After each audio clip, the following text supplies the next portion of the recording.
여호와를 아는 지식이 신앙의 시작입니다. 제목을 가지고 말씀을 증거하겠습니다.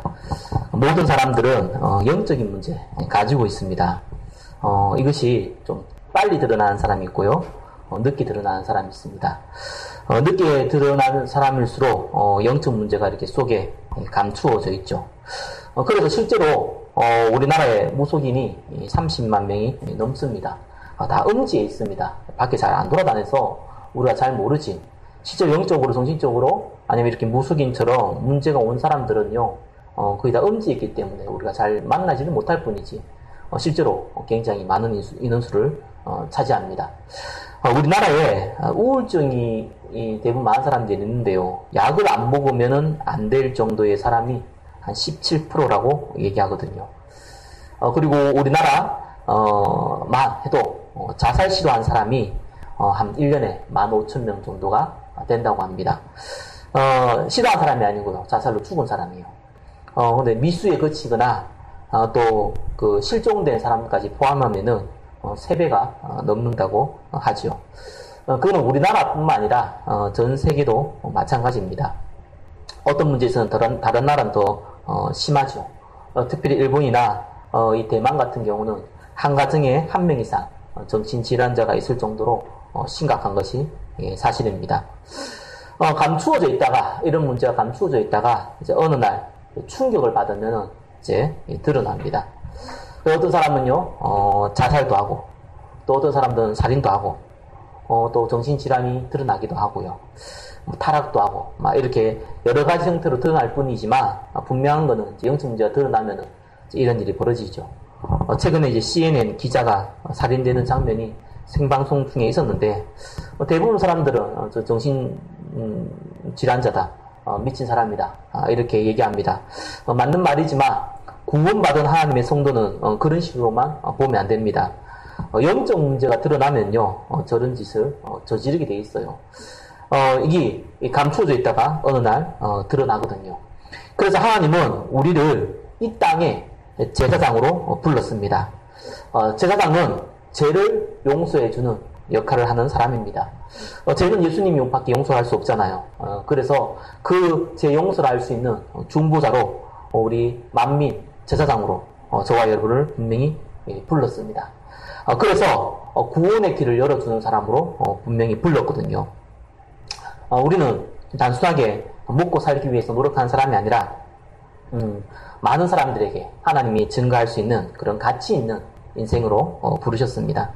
어떤 사람들은 내 같은 사람이 뭐 할 수 있겠냐 라고 생각할지 모르겠는데, 하나님은 무식한 어부 베드로 한 명을 통해서 전 세계에 복음을 증거했습니다. 많은 사람을 핍박하고 예수 믿는 사람을 잡아 죽였던 이 바울 한 사람을 통해서 전 세계에 복음을 증거했습니다. 그래서 이 복음의 능력은 굉장한 거거든요. 다만 이 복음이 내 것이냐 아니면 그냥 들은 것이냐에 따라서 이렇게 차이가 나는 겁니다. 전 세계 기독교는 한 222억이라고 얘기하는데요. 실제로 기독교 중에 개신교죠. 선행으로 구원받는 게 아니라 오직 예수 그리스도를 믿음으로 말미암아 구원받는다. 그래서 프로테스탄트라고 그러는데 반항했다. 그래서 개신교라고 그럽니다. 개신교는 실제로 한 4억 정도밖에 인구가 되지 않습니다. 근데 이 4억 명에게 100% 전수조사를 한 건 아니겠지만 많은 사람들이 조사를 했는가 봐요. 교회 다니는 사람, 교회 다니고 있냐? 자기는 예수를 믿는다고 얘기하는데 교회를 다니고 있냐? 라고 하는 사람은, 자기는 개신교인데 교회를 다니고 있냐? 라고 얘기하는 사람은 10%밖에 안 된다고 합니다.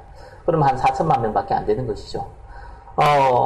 이 굉장히 적은 수가 사실은요, 예수 믿고 이 교회를 다니는 겁니다. 우리나라만 하더라도 개신교, 또 교회 다니고 있는 개신교 사람들한테 물어보면은 한국갤럽에서 2014년도 종교의식을 조사를 했다고 나옵니다. 개신교인 중에서 이 예수 믿지 않아도 구원받을 수 있다라고 말하는 사람이 36%라고 얘기를 합니다. 그러니까 교회 다녀도 10명 중에 4명은 안 믿는다는 거예요, 사실은. 그게 현실입니다. 그래서 극소수만 사실은요, 예수님 믿는 거거든요. 근데 이 극소수의 사람들이 예수를 믿는데 전 세계로 따집어도 0.1%가 안 되는 인원이거든요. 하나님은 우리를 쓸 수밖에 없는 것이 능력 있는 사람을 쓰는 것이 아니고요. 많은 일을 하는 사람을 쓰는 게 아니라 복음 가진 사람을 쓸 수밖에 없는 것이 너무 없어요. 근데 하나님이 바로 또 복음 가졌다고 해서 사용하지 않거든요. 그 이유는 간단해요. 그릇을 만들어야 되는 겁니다. 그것이 하나님의 방법이죠. 그릇이 안 되면 하나님 쓸 수가 없기 때문에 그릇을 만드는데 시간이 좀 걸리는 겁니다. 그래서 오늘은 이제 호세아서 말씀입니다. 호세아는요, 그 이사야와 같은 시대의 사람입니다.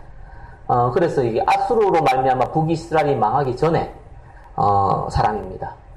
그래서 이제 실제로 이 그 호세아를 통해서 하나님의 말씀이 임했을 때에는 이 바벨론에게 포로되기 160년 전이고 또 아수르에게 멸망받기 전에 40-50년 전에 이제 하나님께서 호세아를 불렀습니다. 나름대로 북이스라엘도 남유다도 그냥 이래저래 잘 살고 있을 때 하나님께서 이 호세아를 부른 겁니다. 쉽게 말해가지고 이제 멸망받기 전이죠. 큰 재앙이 드러나기 전에 하나님이 주신 메시지입니다. 이 호세아를 하나님이 쓰실 때 처음에 불러서 뭐라고 얘기했냐면은 1번 한번 보겠습니다. 호세아는 하나님의 뜻에 순종하기 위해 어려운 선택을 하였습니다.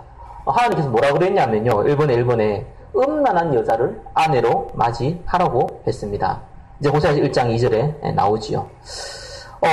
왜 하나님께서 음란한 여자를 이렇게 아내로 맞이하라고 했겠습니까? 그것도 선지자인데. 또 이 음란한 여자를 선택해서 자녀를 낳았는데 이 자녀의 이름을 하나님이 지어줬어요. 그래서 1번에 2번 보니까 음란한 자녀를 낳아서 고통의 이름을 지었습니다. 이 호세아의 아내가 그 고멜이라는 여자인데요. 그 여자가 이제 성경은 음란한 여자라고 나옵니다.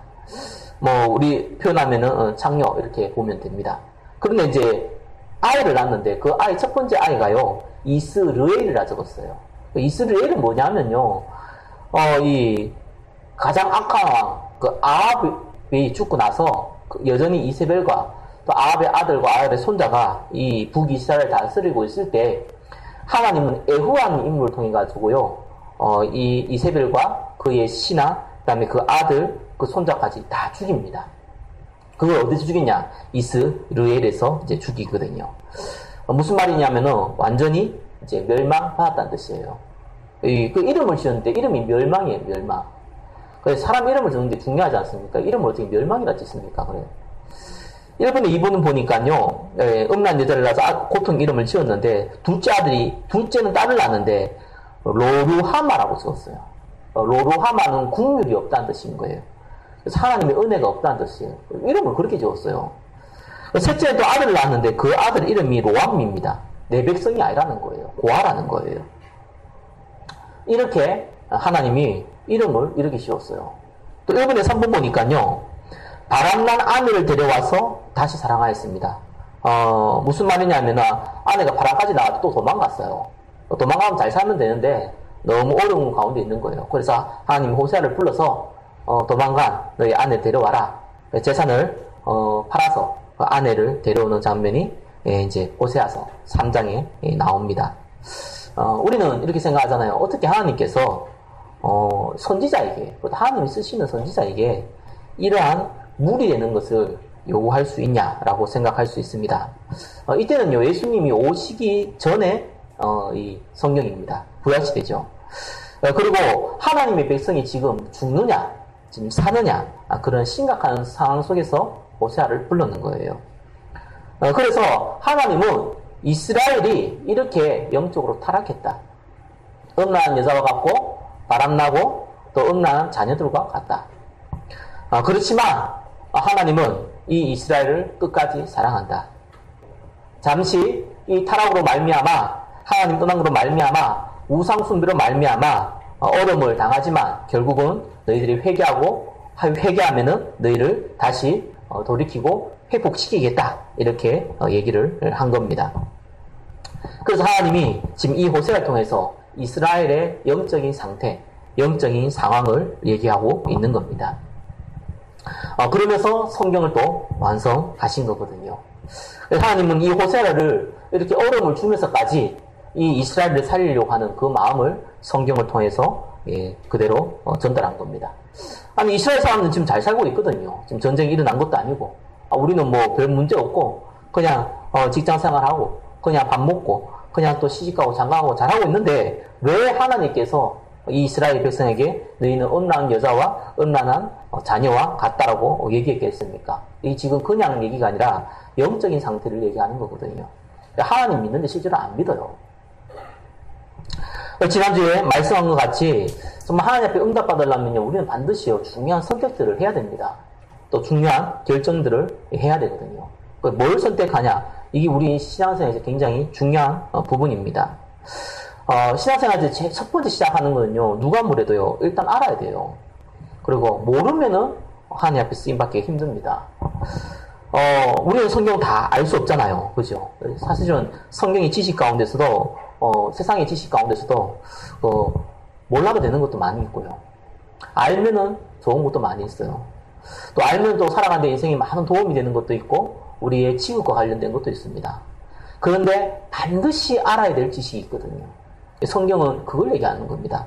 오늘 읽은 말씀이 내 백성이 지식이 없어서 망했다는 것은 성경 66권 다 몰라서 망하는 게 아니라 가장 중요한 부분을 몰라서 망한다는 얘기거든요. 어린아이가 보통 이제 태어나서 좀 걷게 되거나 유치원에 가게 되면은 반드시 배우는 게 있습니다. 기억, 니은, 디귿, A, B, C, D 이런 거 배우기 전에 반드시 배웁니다. 뭐라 하면은 길 건널 때 빨간 불일 때는 손을 들고 파란 불일 때는 건너고 이런 거를 가르칩니다. 빨간 불 때 길 건너지 말고 파란 불일 때는 손 들고 길 건너고 이런 걸 가르칩니다. 왜 그러냐면은 이거는 단순한 문제가 아니거든요. 생명과 직결돼서 그래요. 왜냐하면은 지나가다가 교통사고 나서 죽었는데 빨간 불일 때 내가 건널 때 몰라서 내가 죽었다 이래봤자 소용없거든요. 왜냐하면 생명과 연결된 거는 안 하면 죽는 거예요. 그래서 굉장히 중요한 지식이죠. 영적으로 마찬가지입니다. 굉장히 중요한 지식이 있습니다. 그게 이스라엘이 가지고 있었던 복음이거든요. 하나님께서 이 이스라엘에게 특별히 선지자를 통해서 이스라엘 백성에게 전달된 영적인 지식이 있습니다. 그게 뭡니까? 메시아가 올 거라는 지식이거든요. 그게 모세를 아브라함을 비롯해서 계속해서 유전되어 왔던 영적인 지식이 뭐냐 하면은 메시아가 올 거라는 거예요. 근데 이 메시아가 어떤 메시아냐? 우리의 모든 죄를 용서하신 메시아라는 거예요. 근데 이스라엘은요, 이 중요한 지식을 알고 있었는데 왜곡시켜버렸어요. 뭐라고 왜곡시켰냐? 메시아가 오는데 우리의 모든 인류의 모든 죄를 용서하신 메시아가 아니라 우리를 구원할 메시아가 온다고 생각을 했어요. 이스라엘 백성만 구원할 메시아가 온다고 생각을 한 겁니다. 그래서 이 원죄를 용서하실, 우리의 자범죄를 용서하실 메시아가 아니라 이 이스라엘을, 전 세계를 정복하는 이스라엘에 되는 정치적인, 군사적인 메시아가 온다고 생각을 한 거예요. 그러니까 하나님하고 전혀 지식이 안 맞는 거예요. 그래서 하나님이 특별히 또 이 영적인 중요한 지식이 있으니까 이렇게 축복을 누리시도록 예배를 만들어 놨거든요. 그래서 피제사를 드리도록 만들어 놨는데 실제로는 중요한 영적인 지식, 메시아에 대한 언약이 약하니까 예배가 형식화 되어지는 겁니다. 예배가 그냥 우상숭배와 다를 바 없는 일이 되어지는 겁니다. 제사장들은 예배 드리면은 뭐 자꾸 이렇게 뭡니까? 제사에 이렇게 양이나 염소를 잡잖아요. 이제 고기가 사실은 제사장들한테 돌아가거든요. 그래서 이제 자기가 먹고 사는 수단으로 변질되어 버리는 거예요. 그리고 이스라엘 백성은 그걸 해야 되니까, 모든 자기 이스라엘 백성이 하니까 그냥 형식이 돼버린 겁니다. 그리고 이를 최고 방해하는 요소가 있는데 그게 뭡니까? 우상숭배거든요. 그래서 이 우상숭배를 하지 말라고 10계명을 주셨는데 이제 이렇게 생각한 거예요. 하나님을 부인한 게 아니라 하나님 있다. 여호와 하나님 있다. 근데 이 땅에 비를 내리고 또 축복하는 또 신도 또 따로 있다. 거기 바알의 신이다. 또 많은 양식과 열매를 주는 신은 또 따로 있다. 거기 아세라의 신이다. 이래가지고요, 혼합 종교를 만들기 시작하는 거예요. 여호와 하나님도 믿고 바알 신도 믿고 아세라의 신상도 믿고 이렇게 자꾸 신앙생활을 하게 되는 겁니다. 그리고 하나님께서 모든 사람이 이스라엘 사람이 아니라도 여호와 하나님을 믿는 사람은 하나님께 예배드리고 이스라엘 백성으로 이렇게 민족을 바꿀 수 있는 이 이방인의 뜰을 만들어 놨는데 오히려 그들은 이방인에 대해서 완전히 지옥의 뜰감으로 무시하기 시작한 겁니다. 하나님의 가장 중요한 지식을 이스라엘 사람들은요 가장 하찮게 그것도 변질시켜 버린 겁니다. 그러니까요 이스라엘 사람들이 지식이 없어 망하는 일이 벌어진 겁니다. 2번 보겠습니다. 호세아는 이스라엘이 영적 지식이 없어 망하는 것을 깨달았습니다. 그래서 복음을 잃어버렸어요. 그래서 복음을 가지고 있는데 복음을 잃어버렸어요. 자기 인생하고 상관없는 인생이 되어버렸어요. 당연히 제사장이 뭡니까? 지금 따지면 전도와 선교잖아요. 그 역할은 당연히 잊어버렸어요. 이번에 3번 뭡니까? 당연히 예배가 형식화되어지는 거죠. 예배 드려야 되고 말아야 되고 시간 있으면 드리고 아니면 말고 나중에 영적 문제 없으면은 다른데 예배는 아무 자기 인생하고 상관없고 자 그렇게 되는 겁니다. 그래서 3번입니다. 우리는 다른 건 몰라도 세 가지는 반드시 영적 지식을 가지고 있어야 됩니다. 이 세 가지 꼭 갖고 있어야 돼요. 이 세 가지만큼은 우리가 잊지 말아야 돼요. 이거는 모르면 안 되는 거예요. 모르면 우리 생명과 연결되어 있고 영원한 생명과 연결되는 부분이기 때문에 세 번째는 잊지 말아야 됩니다. 그게 뭡니까? 구원에 대한 영적 지식이에요. 이거는 반드시 알고 있어야 돼요. 구원받은 자는 반드시 기도응답 받게 됩니다. 응답에 대한 영적 지식 갖고 있어야 돼요. 그렇죠?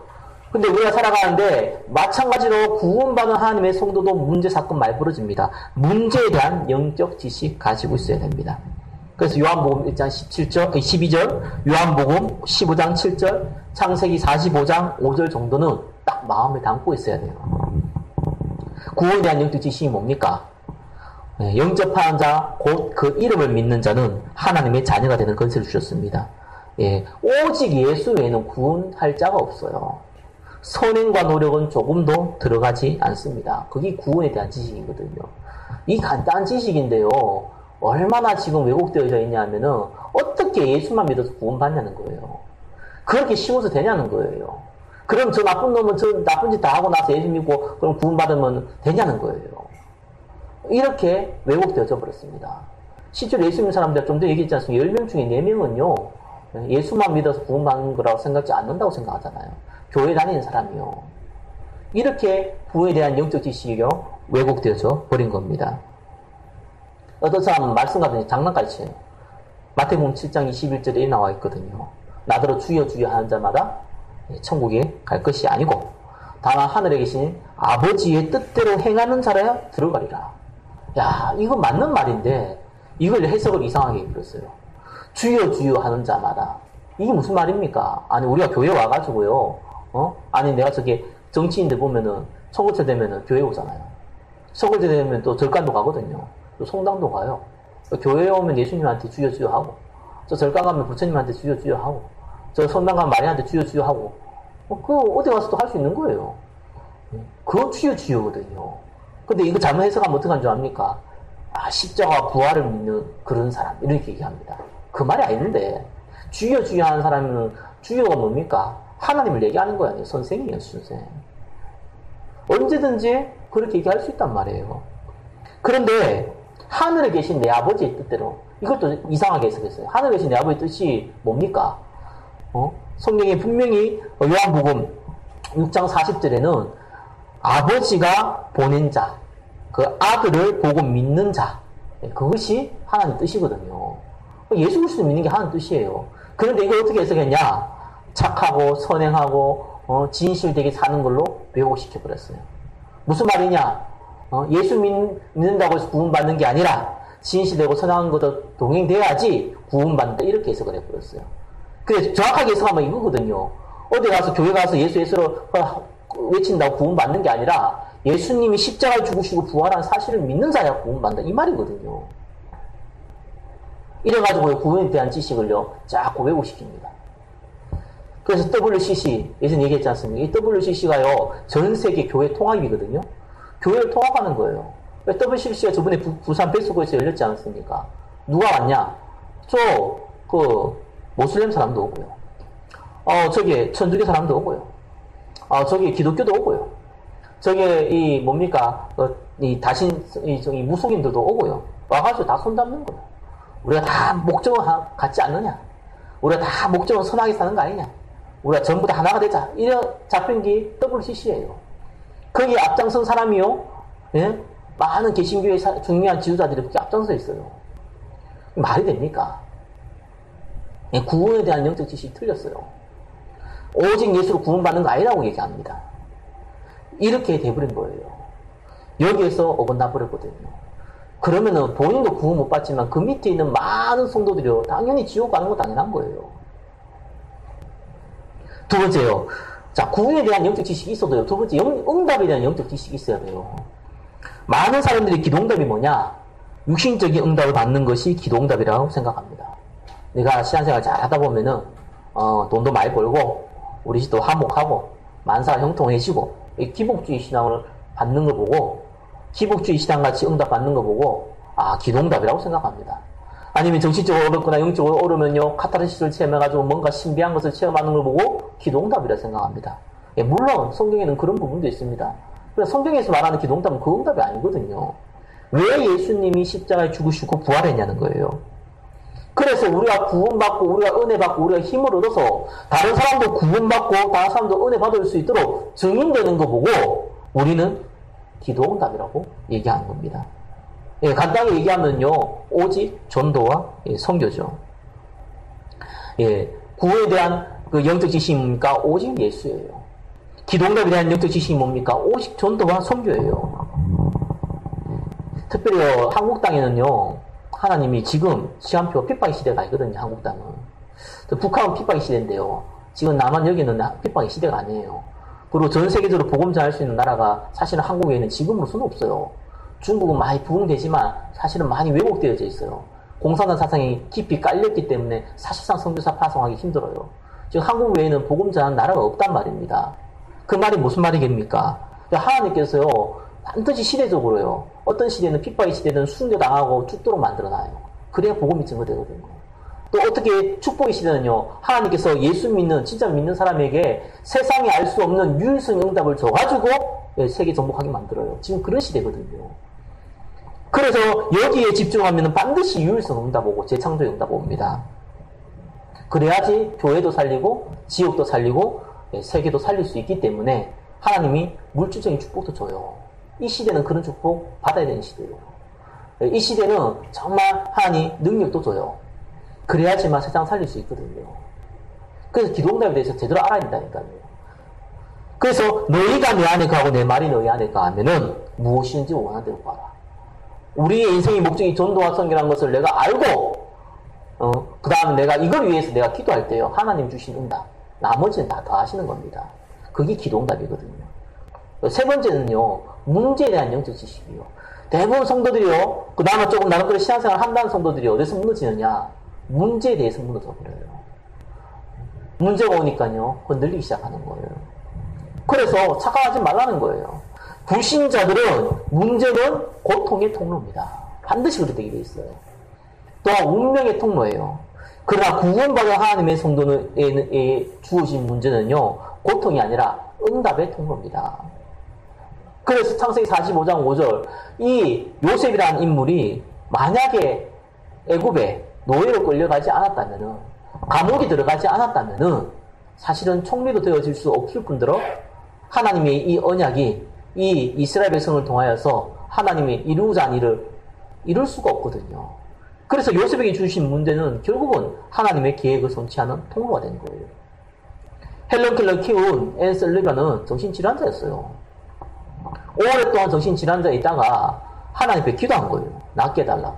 내가 나오면은 내가 다른 사람 위해 살겠다고, 복음 위해 살겠다고 기도했던 이 앤 셀리반이 기도응답을 받은 거예요.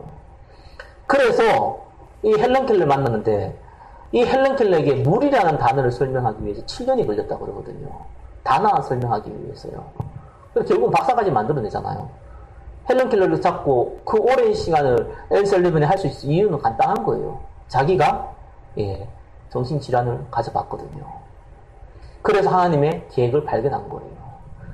그래서 하나님의 계획은요, 우리가 당장 문제 생긴다고 해서 그 문제 해결한다고 해서 응답 오는 게 아니라니까요. 그게 중요한 숨겨진 하나님의 계획이 있는 겁니다. 아니, 우리 아들이 맹인인데, 내가 맹인인데, 이 죄가, 자기 죄 때문입니까? 그 엄마의 죄 때문입니까? 그 부모의 죄 때문입니까? 물었잖아요. 예수님이 뭐라고 그랬습니까? 하나님이 하고자 한다. 하나님이 영광받기 위해서 이 문제를 주셨다. 우리 당장은요, 답이 안 나올 수 있어요. 큰 문제가 들닥치면은. 그런데 시간이 지나면은 이 언약을 가진 사람은 반드시 증거 주십니다. 바울은 특별히 전도하러 갔잖아요. 그런데 아시아로 가려고 했는데 하나님 문을 막았거든요. 왜요? 마게도냐의 문을 열고 하나님의 계획이 있기 때문에. 그래서 하나님이요, 바울에게 터나게 만들어서 저 유럽부터 복음을 증가하게 만드신 겁니다. 우리는 문제를 바라볼 때 제대로 봐야 되거든요.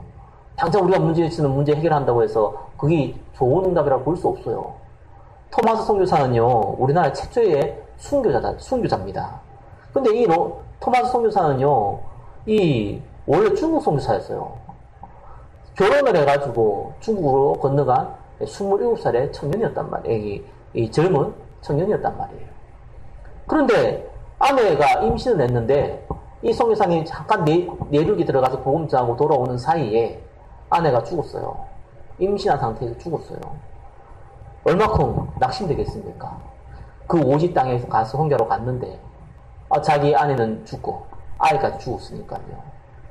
그러니까 황당하잖아요. 그러다가 자기를 후원해줬던 그 선교단체에서 후원을 끊어버렸어요. 졸지에 진짜 낙동강 오래할 돼버린 거예요. 너무나 황당해서 그나마 중국에 좀 사역을 하니까 언어가 통하니까 통역관을 하기 시작한 겁니다. 낙심해서 통역관을 쭉 했거든요. 그렇게 해서 자기의 인생을 보내기 시작해요. 어느 날 한국에서 온 사람을 만난 거예요. 조선일이라는 예수 믿는 사람을 만난 거예요. 그때 이 토마스 선교사의 그 마음에 성령의 바람이 불기 시작한 겁니다. 그래서 이 토마스 선교사는 자기가 한국에 가야겠다. 만약에 자기 아내가 죽지 않았다면은, 만약에 거기서 나름대로 선교단체에서 후원받아서 선교를 했다면은 사실상 하나님이 토마스 선교사를 향한 계획이 성취되지 않거든요.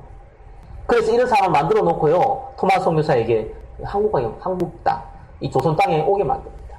와서 복음 전했나? 복음 못 전했어요. 여러분 알다시피 제너럴 셔먼 배 타고 와가지고 거기서 붙어가지고 단번에 순교당했어요.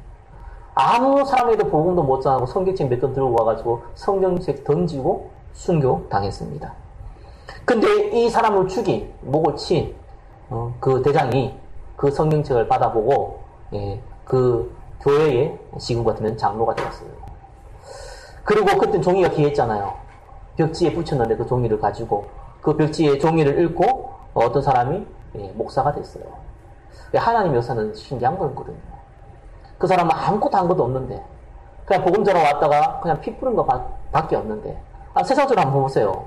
아니 중국 선교사를 갔다가 아내 죽었지, 아들 죽었지, 낙심하고 있다고 이제 한국 왔는데 오자마자 목 잘라 죽었지. 이게 무슨 선교입니까? 세상으로 봤을 때는 웃긴 거예요. 이거 싫고 고생하다가 젊은 나이에 그냥 순교당한 거예요. 그러나 하나님은 그걸 통해서 한국 땅에 복음 들어오게 만들었거든요. 우리는 문제에 대해서 그냥 단순하게 보는 게 아닙니다. 문제는 반드시 하나님의 중요한 통로가 있어요. 반드시 하나님의 계획이 있습니다. 그거 붙잡으면 돼요. 조금 시간이 오래 걸릴 수도 있고요, 시간이 조금 짧을 수도 있습니다. 분명한 것은 하나님의 말씀은 성취돼요. 그래서 불신자에게 주시는 문제는 운명이지만요, 하나님 자녀에게 주시는 문제는 하나님이 기도응답 받기 위한 방법, 비전을 성취하기 위한 방법이라는 겁니다. 말씀을 맺겠습니다. 이런저런 일 많이 벌어집니다. 우리가 중요한 것만 딱 잡으면 됩니다. 뭘 잡습니까? 우리의 구원은 절대로 망하지 않습니다. 그리고 우리의 사명은 전도와 선교입니다. 그리고 우리에게 닥치신 문제는 하나님의 계획을 이루는 방법입니다. 이것만 잊지 않으면 돼요. 이거 가지고 우리가 기도하기 시작하면 그때부터 응답이 시작되는 겁니다. 진짜 응답이 시작되는 겁니다. 우리는 진짜 응답 받아야 되지 않겠습니까? 우리가 그릇도 안 되는데 기도응답 많이 받으면 어떻게 됩니까? 저는 그릇도 안 되는데 기도응답 받는 사람 봤습니다. 나중에 다 육신으로 돌아가더라고요. 다 불신자같이 살아가 버리더라고요. 그래서 기도응답 빨리 받는 것도 좋은 게 아니구나. 저러니까 망하죠. 차라리요, 기도응답도 못 받고 차라리 좀 고생하고 이런 사람들 보면요, 오히려 나중에 보면은 진짜 응답 받아요. 왜냐? 그 문제 있어가지고 응답받냐. 그게 아니라, 그거 있어요. 하나님 계획 발견한 사람들이거든요. 너무 빨리 응답받으면요, 하나님 계획이 안 보여요. 정신이 없어서. 그런데, 하나님 계획을 믿고 기다리고 있는 사람은요, 반드시 응답이 옵니다. 이 축복의 응답 가운데 인도받기를 예수 그리스도 이름으로 축원합니다. 기도하겠습니다. 여호와를 아는 지식이 신앙의 시작입니다. 이 응답의 축복 가운데 인도받기를 예수 그리스도 이름으로 기도드립니다.